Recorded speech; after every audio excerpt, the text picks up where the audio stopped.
I'm here with the Secretary of the Square Trotters Association of South Australia, Matthew Jacques, member of the famous Jacques family. That's fair enough to say, isn't it, Matthew? Oh, yes, it is. Yep. I mean, your grandpa Bob was a legend, and your dad Wayne drove the last winner at Wayville. Did that add any pressure on your career?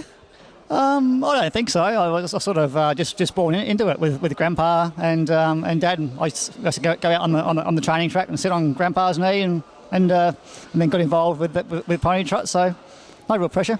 No other way to go though. No, once you get into it, it's pretty hard to get out of it. Yeah. Now the Square Trotters, Square Gators, we used to call them. You and Dad basically concentrate on them. Yes. Well.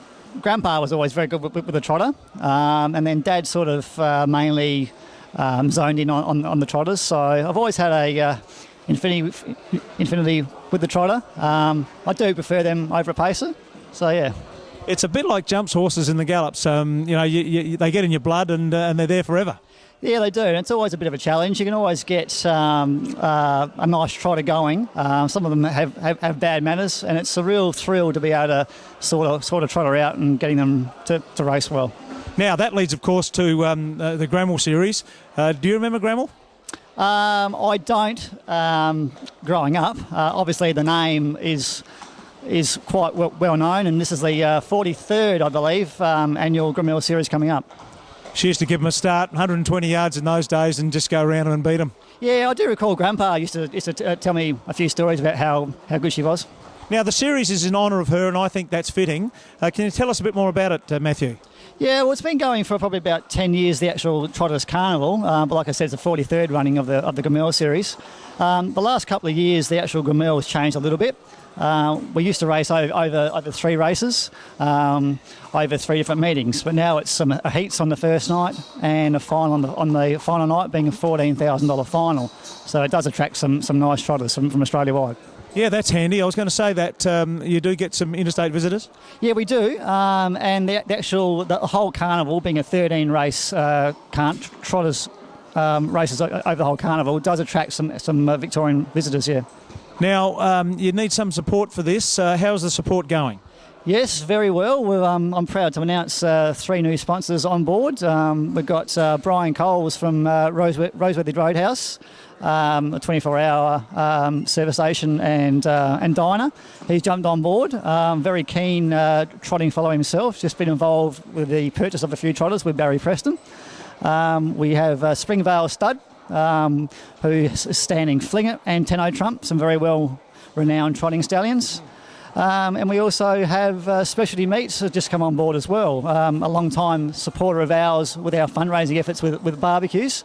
And they've jumped on board to complement, of course, David Hopkins and Troy Products, who have been long-standing supporters of this carnival for many years.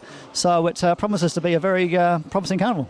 Well, that's fantastic. Well done, Matthew. And we ask people to support those people. Don't just go straight past the roadhouse at Roseworthy. Go in. Exactly. These people who support us are generally people who are involved in the industry themselves, and we do appreciate their efforts. So we sort of ask all the harness racing participants to support our sponsors. Absolutely. Now, have we given any dates? I don't think we have. No, we haven't. The actual one single race, the Pride of Petite, a fillies and mares trot on the 26th of April. But the carnival officially starts on the 3rd of May. And then we come here on the Monday, the 5th of May, which has the 2-year-old Parker Trotters race, which we would like to invite any Victorian visitors to come over for that race, because there aren't too many local South Australian 2-year-olds here at the present moment. Putting out the challenge? Yes. We will need a couple of Victorians to come over just to guarantee that race stands up. And then the final on the 10th of May has 5 Trotters races, including the $14,000 Grammel final, the $15,000 3-year-old Trotters Derby, the $8,000 Legends Trots for TO to T2 Trotters, a Trotters Dash over 1800, a speed event, and of course the crowd spectacle favourite of the Monty. That was my next question. Now, for those people who aren't quite sure what it is, look, how did it eventuate? I know it had eventuated years ago, but how did the rebirth of the Monty eventuate? Yeah, well, I think we've got to thank one of our ex-head stewards in Gerard Lawler for that, probably about 8 years ago now. Gerard was very keen on trialling that in South Australia. So and from then on, it's gone ahead in leaps and bounds. So much so that we now have a Australian-wide Monty series, and South Australia has 5 Monty races during the season. Gee, they're a beaut spectacle. I mean, the first impression you get is you get a smile on your face seeing them pace and not gallop with someone on top of them. But, gee, it gets in your blood. Yeah, it does. Like I've ridden in every single Monty in South Australia, bar the last one because mine was scratched. But yeah, it is a great spectacle. And those people who have seen the Monty races in Europe, they have about 16 horses in a Monty trot, and they are a spectacle. Yeah. Here we sort of only seen about maximum about 10 horses, but it is great to watch. And we do have one coming up next Saturday night at Port Pirie on the 19th of May. It's the Port Pirie Pacing Cup night, and there is a mobile Monty on that night also. It's a mobile Monty. Yeah, look, it's something that's new, and I think it's worth pursuing with. But I also believe that some of the horses are trained now just to run in Monties.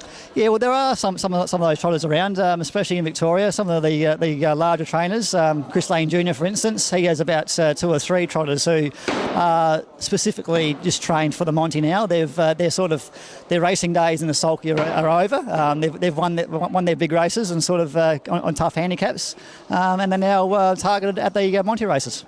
Matthew, thanks for your time and all the very best for the carnival. Thanks very much, Norrie. I've been speaking with Matthew Jacques, Secretary of the South Australian Trotters Association.